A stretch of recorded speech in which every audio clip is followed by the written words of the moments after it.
Every morning, before your eyes are even fully open, your hand reaches for your phone. You don't think about it. You don't decide to do it. It simply happens. You unlock the screen, check your notifications, scroll for a few seconds, maybe a few minutes. Then your day begins. It feels completely normal. Almost everyone does it. So it's easy to assume that smartphones created this habit, that technology somehow rewired your brain. But the real answer is much stranger. Because your phone didn't create this behavior, it merely discovered something that had been hiding inside your brain for hundreds of thousands of years, long before electricity, long before cities, long before language looked anything like it does today. Your ancestors were already addicted. Not to phones, not to social media, not even to information itself. They were addicted to uncertainty. And that single evolutionary trait may be the reason you keep checking your phone dozens or even hundreds of times every single day. To understand why, you have to forget everything you think you know about attention. Imagine waking up 50,000 years ago. There are no houses, no clocks, no alarms, no glowing screens waiting beside your bed. Only silence. You step outside your shelter. The air is cold. The ground is damp. Everything around you could be important. A broken branch, fresh footprints in the mud.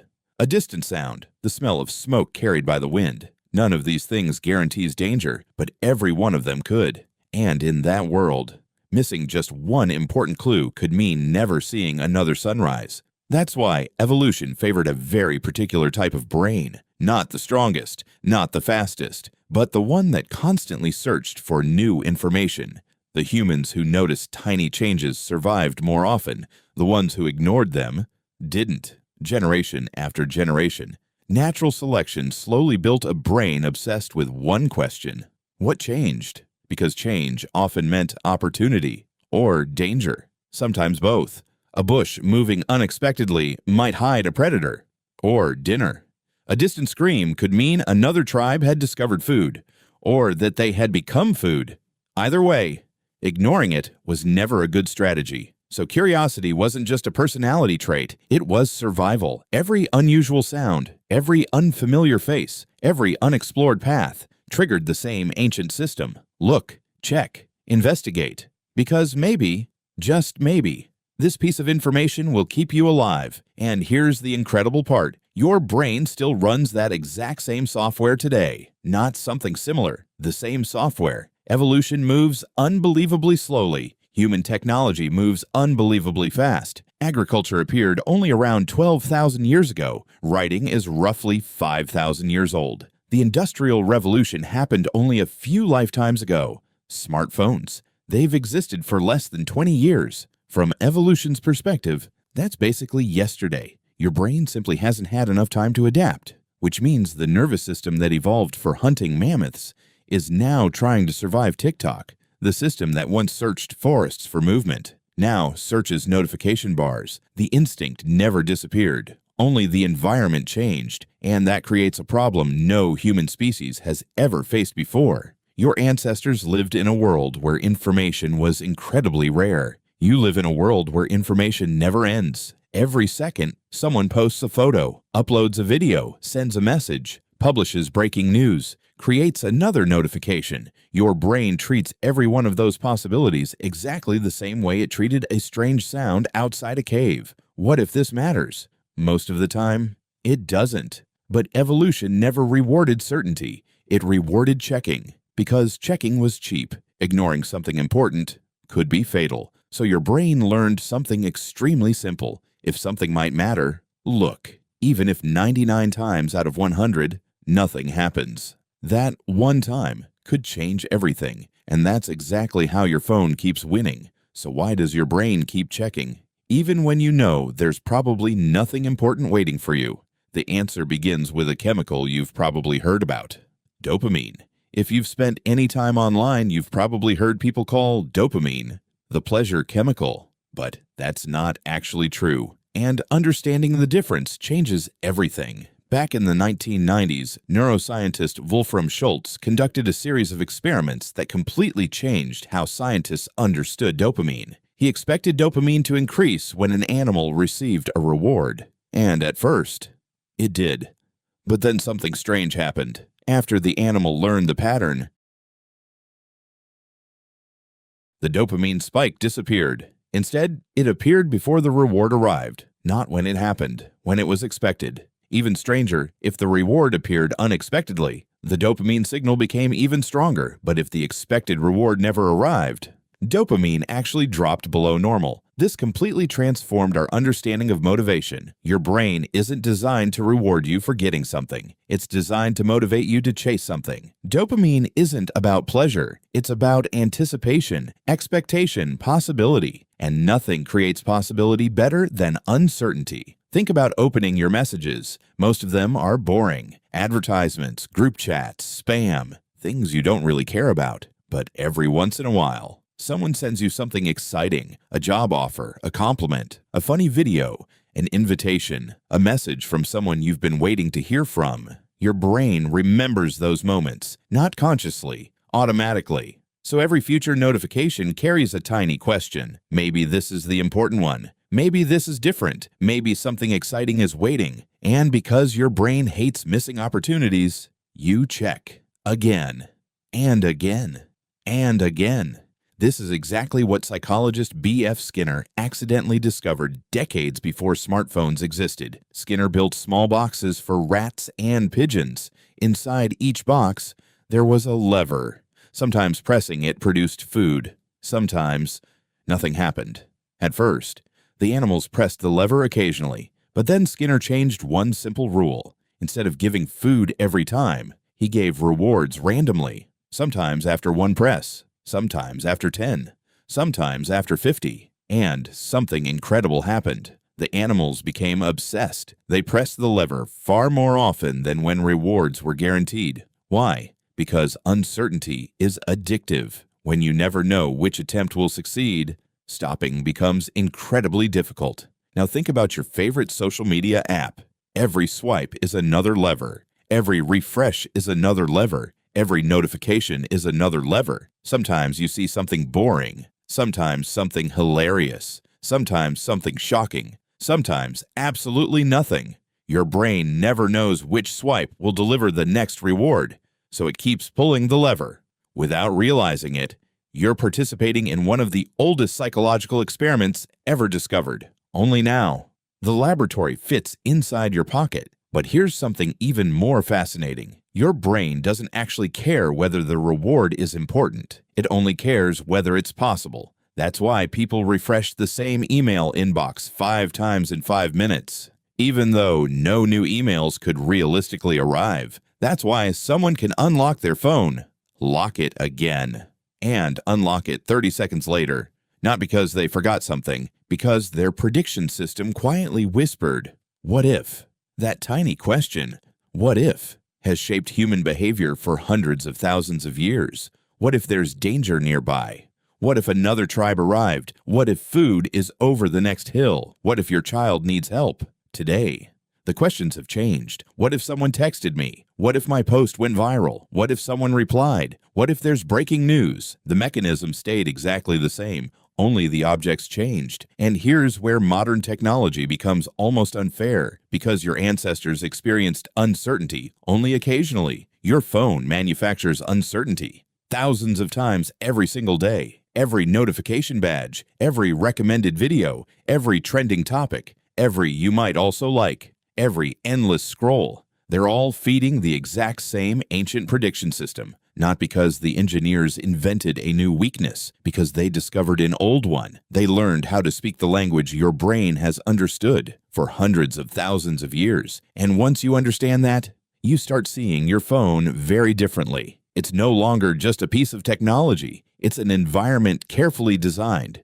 to keep one of humanity's oldest survival instincts running long after it stopped helping us survive. But here's the question almost nobody asks. If these instincts evolved to keep you alive, why do they now seem to control you? The answer isn't that your brain became weaker. It's that your environment became smarter. For almost all of human history, your attention belonged to you.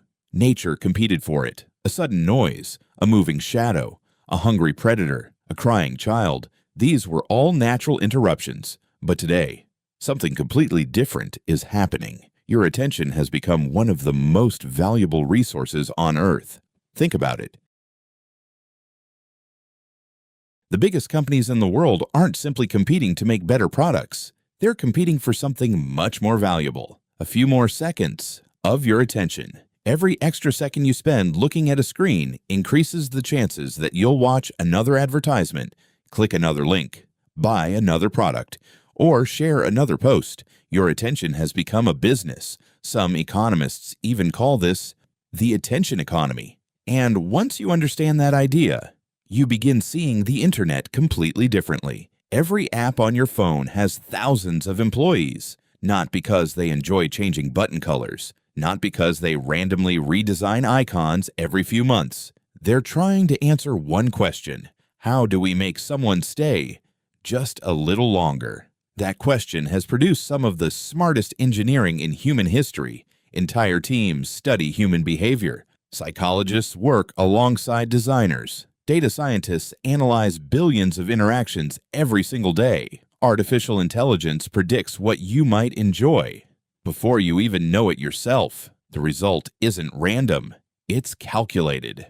Every recommendation, every notification, every animation, every sound, every tiny red badge, they're all experiments. Some fail, some succeed. The successful ones remain, the unsuccessful ones disappear. Millions of users unknowingly train these systems every hour, and the systems become better every single day. Take infinite scrolling as an example. It seems normal now, almost boring, but before it existed, every website had an ending. You reached the bottom of a page. You stopped. Your brain had a natural opportunity to ask, should I keep going? Infinite scrolling quietly removed that question. Now, there is no bottom, no finish line, no obvious moment to stop.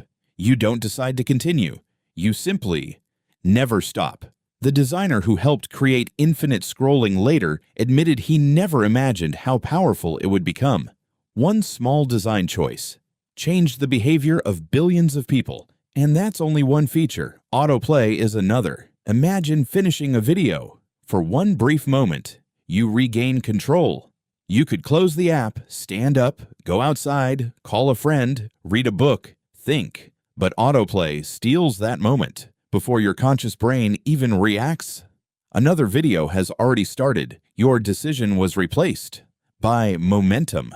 Momentum is incredibly powerful. Behavioral scientists know that once humans begin an activity, stopping often requires more mental effort than continuing. Technology quietly takes advantage of that fact. Then come recommendations. Every click teaches the algorithm something.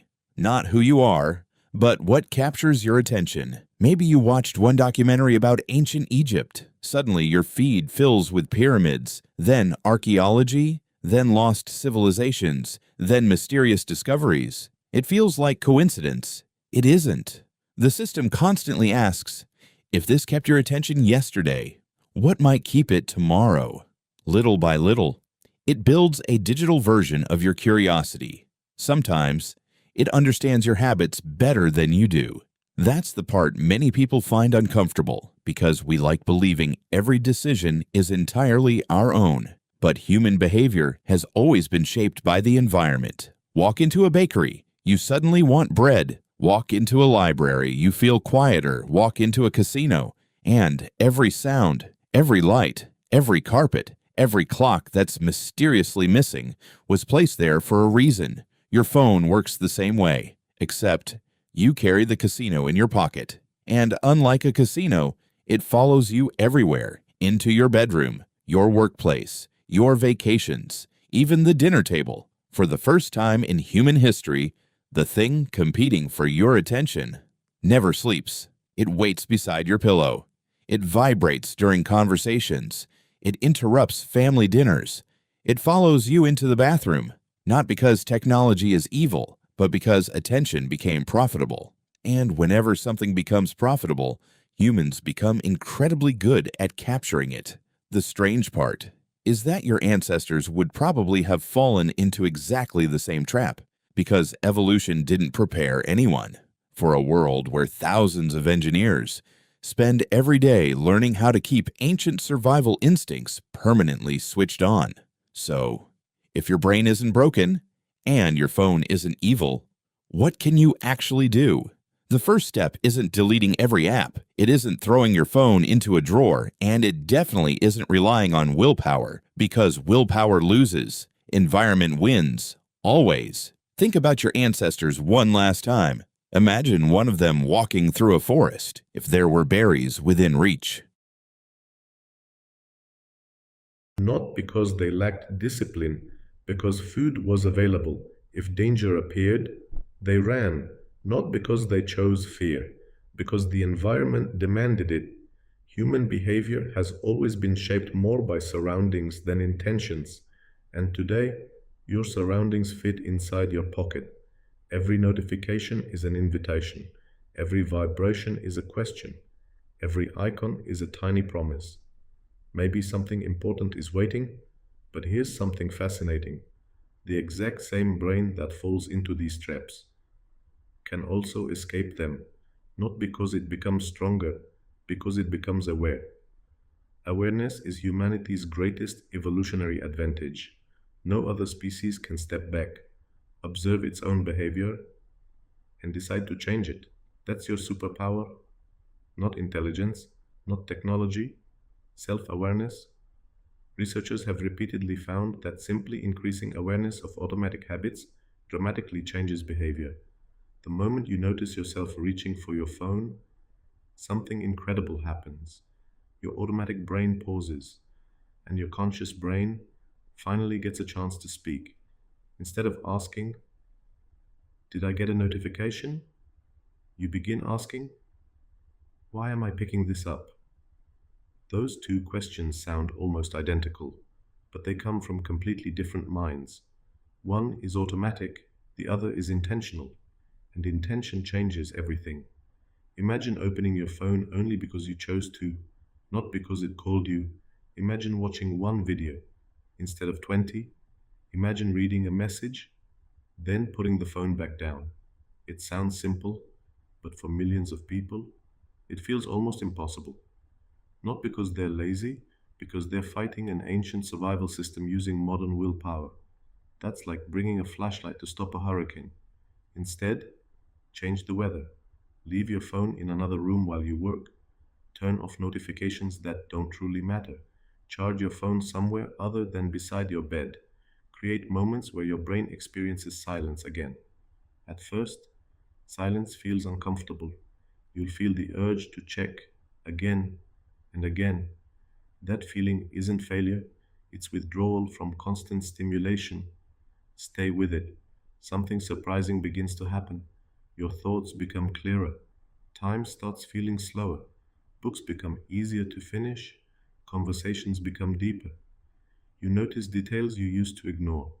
The world begins to feel larger because your screen finally becomes smaller. And maybe that's the greatest irony of all. The device designed to connect you with everything can quietly disconnect you from the only moment that actually exists right now. Your ancestors searched the horizon because their lives depended on it. You search a screen because your brain still believes the next signal might change your future. Sometimes it actually will. Most of the time, it won't.